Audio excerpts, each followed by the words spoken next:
मन बोल हरि बोल हरि हरि हरि बोल गोविंद माधव गोपाल बोल।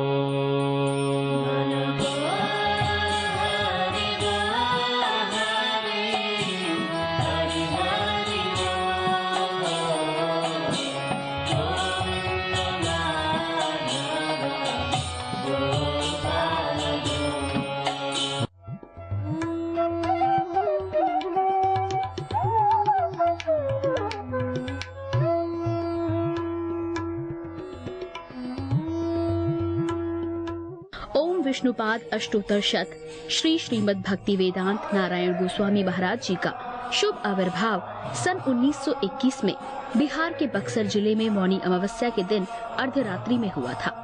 प्रारंभ से ही इनकी धर्म में रुचि थी। बचपन में ही उन्होंने गीता रामायण आदि का अध्ययन किया था। संसार से अत्यंत तीव्र वैराग्य होने के कारण 25 वर्ष की आयु में ही वे गृहस्थ जीवन त्याग कर मठ में निवास करने लगे। सन 1946 में उन्होंने नित्य लीला प्रविष्ट ओम विष्णुपाद श्री श्रीमद् भक्ति प्रज्ञान केशव गोस्वामी महाराज जी से विधिवत दीक्षा प्राप्त की तथा सन 1954 में संन्यास ग्रहण किया। मथुरा में निवास करते हुए अपने गुरु की आज्ञा तथा कृपा से अनेक ग्रंथों का हिंदी भाषा में अनुवाद किया है। इनके प्रमुख ग्रंथ हैं श्रीमद् भगवद गीता, गीत गोविंद, जैव धर्म, वेणु गीत, भजन रहस्य, ब्रजमंडल परिक्रमा, श्री श्री वृहद भागवतामृतम। इन सभी ग्रंथों का English, Spanish, Dutch, French, German, Russian, Italian, Portuguese, Chinese आदि विश्व की अनेक भाषाओं में अनुवाद हो रहा है। लगभग पिछले 60 वर्षों से श्रील भक्ति वेदांत नारायण गोस्वामी जी महाराज ने भारत एवं विश्व के सभी प्रमुख देशों में शुद्ध भक्ति का प्रचार किया, अर्थात भक्ति योग की शिक्षा प्रदान की। श्रील गुरुदेव के भक्ति प्रचार कार्य से प्रोत्साहित होकर अमेरिका के ह्यूस्टन के मेयर द्वारा श्रीमान लीपी ब्राउन ने 31 मई सन 2003 को इन्हें ऑर्डिनरी सिटीजनशिप एवं गुडविल एम्बेसडर के सम्मान से विभूषित किया। सन 2003 में ध्वजाचार्य पीठ तथा विश्व धर्म संसद ने श्रील गुरुदेव को कृष्ण भक्ति, विश्व भर में सनातन धर्म के प्रचार प्रसार तथा ब्रजमंडल के संरक्षण एवं पुनरुद्धार हेतु अनेक अथक प्रयासों के लिए योगाचार्य की उपाधि से सम्मानित किया। इस प्रकार संपूर्ण विश्व में प्रेम धर्म का प्रचार प्रसार करते हुए श्रील भक्ति वेदांत नारायण गोस्वामी जी महाराज ने 29 दिसंबर 2010 को श्री जगन्नाथपुरी में अपनी भौम लीला को संवरण किया। वे अपनी दिव्य शिक्षाओं में और अपने निष्कपट आश्रित जनों के हृदय में सर्वदा विराजमान हैं।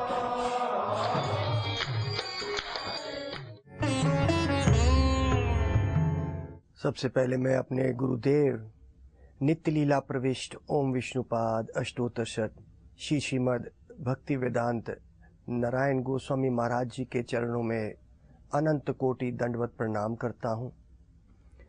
उसके बाद मैं उनके शिक्षा गुरु नित्य लीला प्रविष्ट ओम विष्णुपाद अष्टोत्तर शत श्री श्रीमद् भक्ति वेदांत स्वामी शिल प्रभुपाद के चरणों में दंडवत प्रणाम करता हूँ और परम गुरुदेव नित्य लीला प्रविष्ट ओम विष्णुपाद अष्टोत्तर शत श्री श्रीमद् भक्ति प्रज्ञान केशव गोस्वामी महाराज जी के चरणों में दंडवत प्रणाम करता हूँ और अपनी गुरु परंपरा के चरणों में दंडवत प्रणाम करता हूँ और उनसे प्रार्थना की एक भीख कर रहा हूँ कि हे आज मैं जो भी कुछ बोलूँ मेरे श्रोताओं को वो पैगाम जो आपने दिया है उनके हृदय तक मैं दे सकूँ।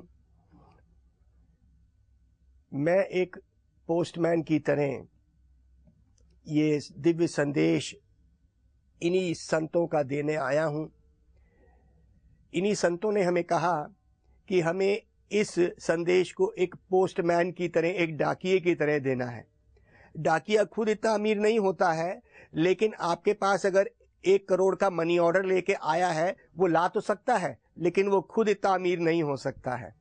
तो वही आज मनी ऑर्डर वो आपके लिए लेके आए हैं जो संतों ने दिया है, आप इसको ग्रहण करेंगे। वृंदावन ब्रज में एक बहुत महत्वपूर्ण उत्सव होने जा रहा है और इस उत्सव का नाम है कृष्ण जन्माष्टमी।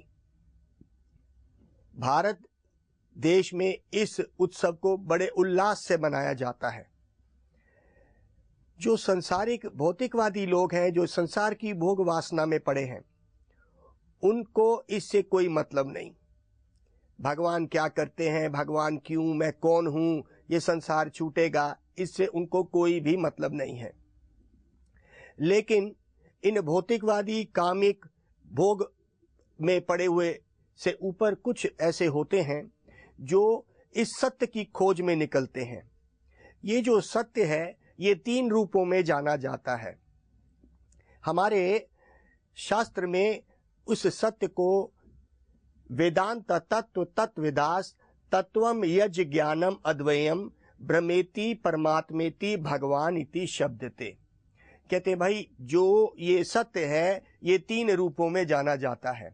जैसे एक व्यक्ति है, वो बड़ी दूर से एक पहाड़ को देखता है, तो उसको वो पहाड़ कैसा नजर आता है? कुछ काली सी चीज नजर आती है, कुछ काला काला सा नजर आता है। तो वो पहाड़ का मतलब क्या निकालता है? कुछ काला काला सा है।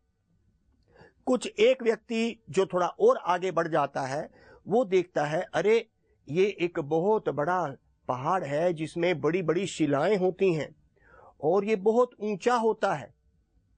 तो ये व्यक्ति थोड़ा और पास आ गया, इसको कहते हैं परमात्मावाद। जो पहला व्यक्ति है वो ब्रह्म अर्थात भगवान एक ज्योत है। इस तरह से दूर से उसी सत्य के दर्शन करने में ब्रह्म नजर आता है, वो एक लाइट के रूप में। जब इस लाइट के अंदर से जाएंगे आप, तो योगी लोग अपनी योग सिद्धि से उसी परमात्मा को पहचानते हैं, जिसको कहते हैं कि वो व्यक्ति पास में खड़े होकर बड़ी बड़ी शिलाएं देखता है पहाड़ की, और देखता है कुछ कुछ हरा हरा भी है उसके ऊपर, पर उसको अच्छी तरह दिखता नहीं है। ये हो गया परमात्मावाद। और कुछ होते हैं जो और बिल्कुल नजदीक पहाड़ पे चढ़ के उसके ऊपर चले जाते हैं और देखते हैं अरे इस पहाड़ में तो बहुत तरह के पेड़ हैं, इसमें तो कई तरह की जड़ी बूटियां हैं, कई प्रकार के इसमें जानवर भी हैं।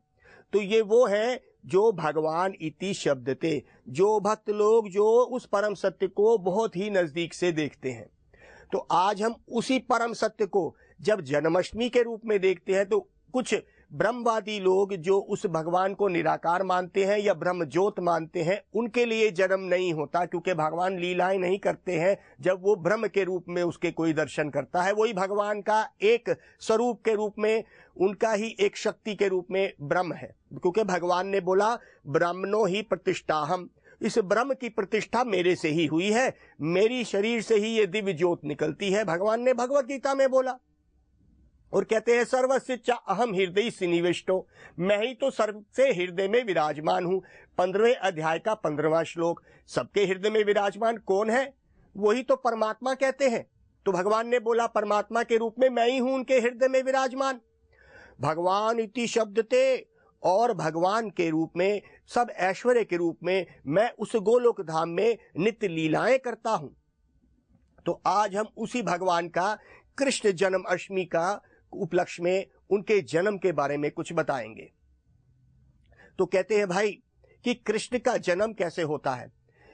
कुछ ज्ञानी लोग कहते हैं अरे भगवान का कभी जन्म होता है?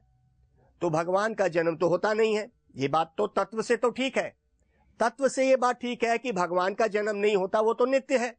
लेकिन रस दृष्टि से भगवान उस रस का आस्वादन करने के लिए, अर्थात भगवान भी इस रस का आस्वादन, वात्सल्य रस माँ का आस्वादन करने के लिए, ब्रह्मवादियों का जो भगवान है वो इस चीज का आस्वादन नहीं करता। वो कहते हैं भगवान ऐसे कैसे कर सकते हैं? अरे भगवान के सामने अगर हम ये बोले कि भगवान ये नहीं कर सकते, भगवान वो नहीं कर सकते, तो भगवान भगवान नहीं रहते। भगवान वो शब्द है जो सब कुछ कर सकता है। तो भगवान ब्रह्म के रूप में भी रहता है, ब्रह्म के रूप में, परमात्मा के रूप में और भगवान के रूप में, वो तीनों ही स्थिति में एक ही समय में विराजमान है। तो ये जो जन्म की लीला जो करते हैं भगवान, ये भक्तों के लिए ही करते हैं, ज्ञानियों के लिए नहीं। तो कहते हैं कि भगवान ने 9वें अध्याय के 11वें श्लोक में बोला अवजानान्ति मां मूढ़ा मनुष्यम तनुम आश्रितम परम भावम अवजानान्तो माम भूता महेश्वरम।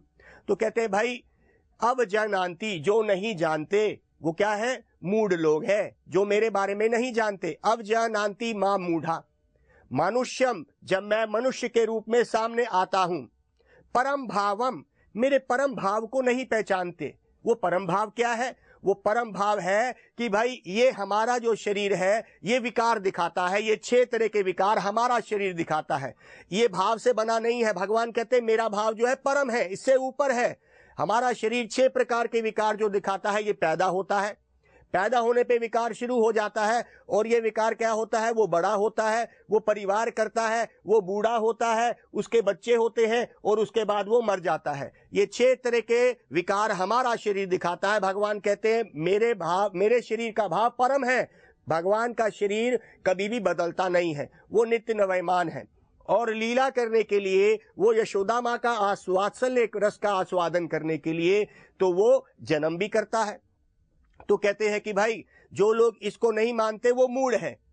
परम भावम अवजनान्तो माम भूता महेश्वरम, मैं सबका ईश्वर तो हूं, लेकिन जो मुझे पूर्ण रूप से नहीं जानते हैं कि भाई मैं मनुष्य रूप में भी आ जाता हूं, और उस भाव को नहीं पहचानते हैं। भगवान ने 4 अध्याय के 9वें श्लोक भगवद गीता, जन्म कर्म च मे दिव्यम इवाम यो वेति त्यक्तवता त्यक्तवा देहम पुनर्जन्मना नेति मामेति सो अर्जुना। क्या बोला?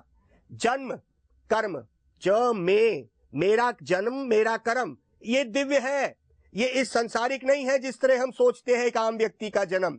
तो जन्म कर्म च में दिव्यम इवाम यो वेति त्यक्तवता त्यक्तवा देहम पुनर्जन्मना नेति मामेति सो अर्जुना। ओ अर्जुन, जो मेरे इस जन्म और कर्म की लीलाओं को तत्व से समझता है, अगर वो सच में ही समझ गया तो वो इस संसार में इस शरीर को त्यागने के बाद दोबारा जन्म नहीं लेगा, वो मेरे धाम आ जाएगा। बताइए, अगर आप जन्म और कर्म भगवान के समझ गए, बड़ा मुश्किल है भगवान का जन्म समझना। तो इसलिए भगवान ने कहा कि मेरा जन्म कर्म दिव्य है, वो संसारिक भौतिक नहीं है। दिव्य मतलब आध्यात्मिक है। मैं एक आम व्यक्ति के तरह नहीं जन्म लेता हूं। तो जन्म कर्म च में दिव्यम इवाम यो वेति त्यक्तवता त्यक्तवा देहम, त्यक्तवा मतलब देह त्याग करने पे वो वापस इस संसार में नहीं आता, जो इसको तत्व से समझता है। तत्व मतलब टेक्निकली समझ जाता है कि भगवान दिव्य है। न माम कर्माणि लिम्पन्ति न मे कर्म फल स्पृहा इति माम यो अभिजानति कर्माभिर न स बाध्यते। भगवत गीता कहते हैं मुझे कोई कर्म नहीं बांधता, न माम नहीं बांधता मुझे, लिम्पन्ति मतलब बांधता, न माम कर्माणि लिम्पन्ति, ना में कर्म फल स्पृहा, और ना ही मुझे किसी कर्म के फलों को भोगने की इच्छा है। ना में कर्म फल स्पृहा इति माम यो अभिजानति, जो इतना ही जान ले कर्माभिर नासा बाध्यते, वो भी अपने कर्मों से मुक्त हो जाएगा। सोचो, हम जो कर्म बंधन में फंसे हैं, अगर भगवान के इन कर्मों को लीलाओं को समझ लें तो हमारे कर्म बंधन भी हमें नहीं लगेंगे। ये कर्म बंधन क्या होते हैं? हमने कोई कार्य किया, उसको कर्म कहते हैं, और उसका एक और फल बन जाएगा। हमने कोई अच्छा कर्म किया या बुरा कर्म किया, उसका अच्छा या बुरा फल हमें अगले जन्म में भोगना पड़ता है। तो ये कर्मों का फल बोलते हैं, ये कर्म बंधन बोलते हैं। जो कर्म किया उसको भोगने के लिए दोबारा आना पड़ेगा, दोबारा एक शरीर, दोबारा जन्म, मृत्यु, बुढ़ापा और बीमारी। ये है इस संसार का कर्म बंधन। भगवान ने बोला मुझे ये सब नहीं बांधते। एक आम व्यक्ति का हमें जन्म देखना पड़ेगा कि वो क्या है, कितना दुख में है या क्या है। कर्मणा देवा नेत्रेणम जंतुर्देहो पपाते स्त्रियो प्रविष्टा उदरम पुंसा रता कनाश्रया। श्रीमद् भागवतम 3रा स्कंद। कपिल मुनि अपनी मां देवहूति को समझा रहे हैं पहले ही अध्याय में। कहते हैं कर्मणा देवा नेत्रेणम, कर्मों से बंधा हुआ और मेरी शक्ति, दैवी शक्ति के साथ उसके कंट्रोल में। कर्मणा देवा नेत्रेणम, नेत्रेणम मतलब कंट्रोल से, ये करने मैं कंट्रोल करता हूं इसको एक व्यक्ति के कर्मों के अनुसार। उसको क्या करता हूं? जंतुर, जंतु मतलब जीव, जंतुर देहो पपाते, देह मतलब शरीर, पपाते मतलब पाता है। अपने कर्मों से बंधा हुआ एक जीव मेरे नेतृत्व में अपने कर्म बंधन से आता है। स्त्रियों प्रविष्ठा उदरम, स्त्री के गर्भ में वो प्रवेश करता है। पुंसा रता कनाश्रया, पुरुष के कन के ऊपर आत्मा बैठ के स्त्री के गर्भ में प्रवेश करती है। इसी तरह से उसका जन्म होता है। भाई, इस संसार में एक व्यक्ति अपने कर्मों से बंधा हुआ आता है। किस गर्भ में फेंक दिया जाता है उसको पता नहीं। हम कब फेंक दिए गए, किस गर्भ में कौन हमारी मां बनी, हमें पता नहीं था। अब हमें पता हमारी मां कौन है, लेकिन जब हम गर्भ में थे क्या हमें पता है? हमें कुछ नहीं पता, हम फेंक दिए जाते हैं। भगवान का कर्म या जन्म ऐसा नहीं है। भगवान लीलावशत इस संसार में आते हैं और हम लोग इस कर्म बंधन से फंस के इस संसार में किसी भी गर्भ में फेंक दिए जाते हैं और जन्म, मृत्यु, बुढ़ापा, बीमारी के चक्कर में फंसते हैं। एक आम व्यक्ति का जन्म अगर आप सुनेंगे, उसमें गर्भ की क्या स्थिति होती है। 9/9 इंच का ये डब्बा होता है गर्भ, और उल्टा लटका हुआ होता है। और सोचिए, अगर मैं 5 मिनट के लिए आपको उल्टा लटका दूं तो आप तो एकदम नाराज हो जाएंगे मुझसे और आप कहेंगे, अरे ये क्या, ये तो मेरा दुश्मन है, पुलिस को बुला लेंगे। लेकिन 9 महीने 7 दिन हम लटक के आए उल्टा। ये है गर्भ में स्थिति। और कहते हैं कि पहले ही हफ्ते में जो वो मटर के समान वो गर्भ की स्थिति होती है, आत्मा उसमें प्रवेश की होती है, और 3 महीने में उसकी आंखें और छोटे छोटे हाथ और मुख बन चुका होता है। 6 महीने में वो पूरी चेतना में आता है और भगवान से प्रार्थना करता है कि हे प्रभु, मुझे इस नरक से निकालो, मुझे इस जेल खाने से निकालो। और जब वो निकल रहा होता है गर्भ से, तो कई बार डॉक्टर उसको, नर्स उसको बड़ी जोर जोर से मारती है कि वो रो रहा है, उल्टा लटका के उसको मारती है कि उसका सांस आ रहा है कि नहीं। खून से लथपथ इतनी बुरी दिशा में जब वो बाहर निकलता है, उसको सफाई करी जाती है और कहते हैं कि इस तरह के उसका जन्म होता है। कई बार उसकी सांस ही बंद रहती है और खुली नहीं पाती है। यह है जन्म की स्थिति। और मृत्यु की, कहते हैं कि जन्म में जैसे 100 बिच्छू काट रहे हैं और मृत्यु में 1000 बिच्छू एक साथ डंक मारते हैं, ऐसी स्थिति होती है मृत्यु के समय। और बुढ़ापा, ये तो कहने की बात ही क्या है, कैसा बुढ़ापा बुरा होता है। और उसके बाद जो हमारी बीमारी की स्थिति होती है वो तो और भी खराब। तो कहते हैं ये जन्म, मृत्यु, बुढ़ापा, बीमारी, ये जन्म के साथ ही है। ये बात ठीक है कि ज्ञानी लोग कहते रहे भगवान का जन्म ही नहीं होता, तो इसीलिए उसको कर्म बंधन भी नहीं लगता है। भगवान को कर्म बंधन नहीं लगता, इसलिए भगवान ने कहा जन्म और कर्म तो मैं करता हूं, लेकिन इस माया में आके नहीं, मैं अपनी योग माया शक्ति से लीलावशत, लीलावशत मतलब स्वतंत्र रूप में मेरी इच्छा से करता हूं। हमारे पास स्वतंत्र इच्छा नहीं है, हम फेंक दिए जाते हैं अपने कर्मों से। किसी गर्भ में चाहे कुत्ते के या बिल्ली के या स्त्री के हम गर्भ में फेंक दिए गए, हमारी इच्छा से नहीं, हमारे कर्म बंधन से फंसे हुए हम लोग इस संसार में फेंक दिए जाते हैं। जंतुर देहो पपाते, इस तरह से एक जीव आत्मा को इस संसार में फेंक दिया जाता है, उसका जन्म हो जाता है और वो इस चक्कर में फंस जाता है। भगवान का जन्म और कर्म ऐसे नहीं है। कहते हैं कि देखो यहां पे कई तरह के 84 लाख योनियां चल रही हैं। ब्रह्मा जी भी यही कह रहे हैं। कहते हैं कर्मों से फंसा हुआ व्यक्ति अपने इस कर्म बंधन में फंसा हुआ ऐसा फंसा रहता है जब तक उनको संतों की कृपा नहीं मिलती। वो इस संसार के खाने पीने, सोने और मैथुन करने में ही फंसा रहता है, वो इससे निकल नहीं सकता है।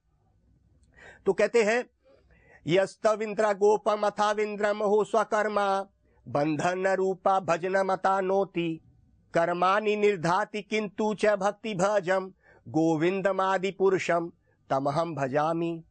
ब्रह्मा जी क्या कहते हैं, ब्रह्म संहिता में सुनेंगे। यस्तव इंद्रगोप, इंद्रगोप मतलब एक छोटा सा लाल कीड़ा होता है, और यथा इंद्रम, इंद्र भी देवता इंद्र। तो कहते हैं यस्तव इंद्रगोप यथा इंद्रम अहो सकर्मा, अपने कर्मों बंधन से अच्छे कर्म करे तो वो इंद्र बन गया वो जीवात्मा, बुरे कर्म करे तो वो इंद्रगोप बन गया। गोप मतलब छोटा सा एक लाल कीड़ा। वो क्या करता है, उसकी उम्र सिर्फ कुछ ही घंटों की होती है। वो रात को ही पैदा होता है, रात को ही परिवार करता है, बच्चे होते हैं, स्त्री होती है, विवाह भी होता होगा, और उसके बाद उसके बच्चे होके सुबह तक वो बूढ़ा होता है और कुछ अंडे छोड़ जाता है। इस तरह से वो पूरा परिवार खत्म हो जाता है, अगले दिन नया परिवार बन जाता है। यह है इंद्रगोप, जिसकी कुछ ही घंटों का जीवन है। यथा इंद्रम, इंद्र भगवान, उसका जीवन देखो हजारों लाखों साल का, कितना भोग और ऐश्वर्य उसके पास है। लेकिन कहते हैं भाई जन्म मृत्यु का बंधन तो उसके साथ भी, इंद्र के साथ भी लगा हुआ है। यस्त्रव इंद्र गोपम अथा इंद्रम अहो स्वकर्मा, अपने अच्छे और बुरे कर्म से हम नीची योनि और ऊंची योनि में पहुंच गए। बंधन रूपा, ये बंधन रूप में कर्म में बंधे हुए हैं। भजनम अता नोति, लेकिन अगर भजन करेंगे तो क्या होगा, उस भजन से कर्मानि निर्धाति, उन्हीं कर्मों को हम काट भी सकते हैं।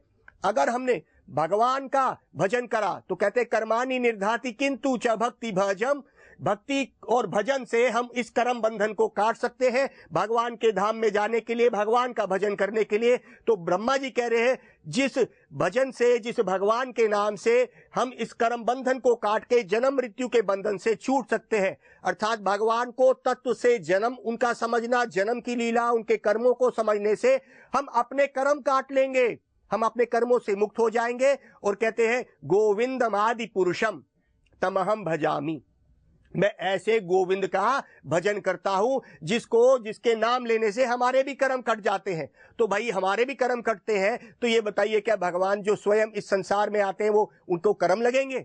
उल्टा उनको याद करने से हमारे कर्म खत्म हो जाते हैं। तो कहते हैं कि भाई भगवान की बड़ी सुंदर जन्म की लीला होगी, भगवान जन्म लेंगे। भगवान का इस संसार में आने को ऐसे समझिए, बड़ा सुंदर उदाहरण हमारे गुरुवर देते हैं। वो सुंदर उदाहरण क्या है?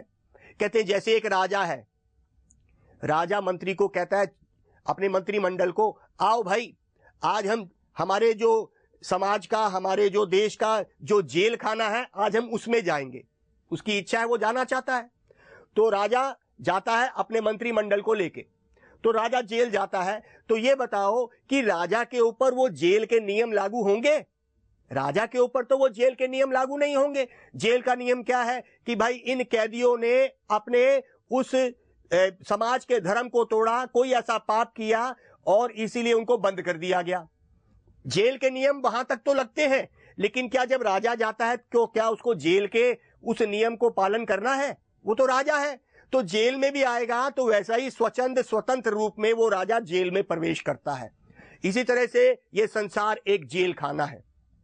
ये जेल खाने में क्योंकि हम भगवान से विमुख होके, भगवान से स्वतंत्र रूप में, भगवान को भूल के इस संसार को भोगना चाहते थे, तो भगवान ने ये जेल खाना बना दिया। इस जेल खाने में हमें बहुत सजा मिलती है। जन्म होता है ऐसा बुरा, बुढ़ापा, बीमारी, मृत्यु, ये सब। और इस संसार में जो भी हम प्रेम करते हैं वो भी टूटता है, जो कि प्रेम नहीं है उसको भी छोड़ना पड़ता है, परिवारों को भी। ये इस संसार का नियम है। तो इस संसार का नियम है, ये जेल खाना कहा गया है।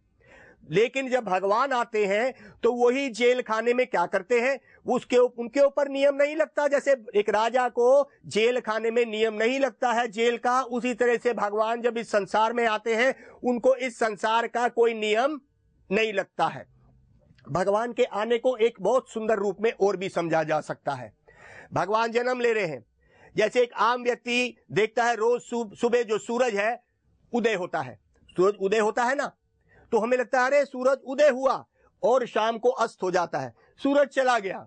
लगता ऐसे है कि सूरज आया और सूरज चला गया, लेकिन सूरज हमारी दृष्टि में आया और गया क्योंकि हमारी दृष्टि का खोट है। सूरज तो एक ही जगह रहता है। सूरज का आना और सूरज का जाना क्या है? सूरज का आना और जाना हमें हमारी दृष्टि के कमी की वजह से लगता है कि सूरज आया है और सूरज चला गया है। कृष्ण नित्य है, लेकिन वो उनका जन्म और उनके इस संसार के कर्म आम ही लगते हैं क्योंकि ये हमारी दृष्टि की कमी है। भगवान को ऐसे नहीं, तत्व से भगवान का कोई जन्म नहीं, लेकिन रस दृष्टि से जब भक्तों के लिए, और भगवान उस रस का आस्वादन करने के लिए यशोदा माँ के और देवकी के पास आते हैं, उसको जन्म लीला कही गई है। यहां पे एक बात और सोचने की है कि भगवान का जन्म हुआ कहां। आम धारणा यह है कि भगवान का जन्म मथुरा में हुआ, ऐसा नहीं है। हमारे बड़े बड़े रसिक वैष्णवों ने, जैसे विश्वनाथ चक्रवर्ती ठाकुर पाद ने बड़े सुंदर रूप से इसका विश्लेषण किया। भाई देखिए, मथुरा में अगर पैदा होता तो वो प्रकट बोला ना जाता। श्रीमद् भागवत में प्रकट लीला, प्रकट मतलब स्वयं साक्षात खड़े हो गए, शंख चक्र गदा पद्म लेके उस कंस के कारागार में देवकी और वसुदेव के सामने खड़े हो गए हैं, शंख चक्र गदा पद्म लेके। दोनों ने हाथ जोड़ दिए, प्रभु आप छोटे बन जाइए और हमारे बच्चे बन जाइए। वहीं पे बच्चे बन गए और वसुदेव ने उनको उस कारागार से ले गए। भगवान ने अपनी योग माया ऐसी फैलाई कि सारे ही जितने भी पहरेदार थे सो गए और जाके यशोदा मां के पास गए। कहते भाई जन्म फिर कहां हुआ, ये तो प्रकट्य है। हमारे वृंदावन में ये प्रचलन है कि उसका जन्म गोकुल में हुआ है, क्योंकि नाड़ी छेदन अर्थात पूर्ण रूप से यशोदा मां अपने बच्चे का वात्सल्य का आस्वादन करने के लिए उन्हीं का नाड़ी छेदन कृष्ण के साथ हुआ है। तो कहते हैं वसुदेव का जो ये वसुदेव कृष्ण है ये कहां चले गए? ये वसुदेव कृष्ण जब लेके गए वो पूर्ण कृष्ण में जाके मिल गए, जो यशोदा का कृष्ण था उसमें जाके मिल गए। यशोदा ने दो बच्चे, यशोदा के दो बच्चे हुए हैं वात्सल्य रस में, और एक है लड़की और एक लड़का, वही यशोदा कृष्ण के अंदर जाके ये वसुदेव कृष्ण चले गए। इस तरह से हम इस तत्व को समझेंगे कि जो मथुरेश कृष्ण है वो पूर्ण कृष्ण ना होके आम लोगों की ये धारणा है कि मथुरा में पैदा हुए, नहीं वहां प्रकट्य हुआ और नाड़ी छेदन अर्थात इस मां का बच्चे के साथ जो नाड़ी होती है वो छेदन पूर्ण रूप से आस्वादन किया यशोदा मां ने। इसीलिए कृष्ण का जन्म गोकुल में हुआ है। कृष्ण वही कृष्ण इस कलयुग में हरि नाम के रूप में आ गए हैं। काली कलेर नाम रूप कृष्ण अवतार, कृष्ण का अवतार उस कलयुग इस कलयुग में नाम के रूप में हुआ है भाई। इसीलिए आप नाम का सहारा लीजिए और अपने जीवन को सफल करिए, सुबह शाम करिए। कुछ ऐसे लोगों की बात है कि भाई जन्माष्टमी में व्रत क्यों रखते हैं भाई, ये तो बड़ा ही उत्साह का एक खुशी का अवसर है। खुशी के अवसर में तो और भी बहुत कुछ खाना चाहिए। भक्त लोग व्रत क्यों रख लेते हैं और कुछ भी नहीं खाते हैं? कोई उदास होने की बात है क्या? जब एक व्यक्ति उदास हो जाता है तो वो कुछ नहीं खाता है, तब वो उपवास रख लेता है। तो ये उपवास इसीलिए रखा जाता है। हम अपनी छोटी बुद्धि से जो हमें संतों ने सिखाया आप समझिए। एक घर है, घर में माँ बाप भाई बहन। आज बहन की शादी है, ठीक है, आज विवाह है बहन का। सुबह से शाम तक ये बताइए, पिता भी लगा हुआ है, माँ भी लगी हुई है, सब लोग लगे हैं, क्योंकि आज बहन की भाई भी लगा हुआ है और आज बहन की शादी है। तो सुबह से शाम तक उनको क्या असर होगा कि भाई समय मिलेगा खाने का समय नहीं मिलेगा। इतने वो व्यस्त है उस कार्य में, इतने उत्साहित है कि किसी तरह से सबको मिल जाए। और वो क्योंकि उनका संबंध इतना गाढ़ा है कि वो उनके पास समय नहीं है, इतने आज वो खुश हैं कि इस उत्सव को मनाने के लिए। तो भक्त लोग अपने उत्सव इसको मनाने के लिए इतने तन्मय हो जाते हैं कि वो व्रत रखते हैं। और व्रत के बाद अगले दिन नंद उत्सव होता है, नंद महाराज जी वहां पे बड़े उत्सव करते हैं। इस तरह से हम जन्माष्टमी मनाते हैं। आप सब लोगों को आमंत्रण देते हैं कि वृंदावन आइए, उस वृंदावन में भगवान के जन्माष्टमी को मनाइए। गौर प्रेमानंदे हरि हरि बोल। मन बोल हरि बोल हरि हरि हरि बोल। गोविंद माधव गोपाल बोल।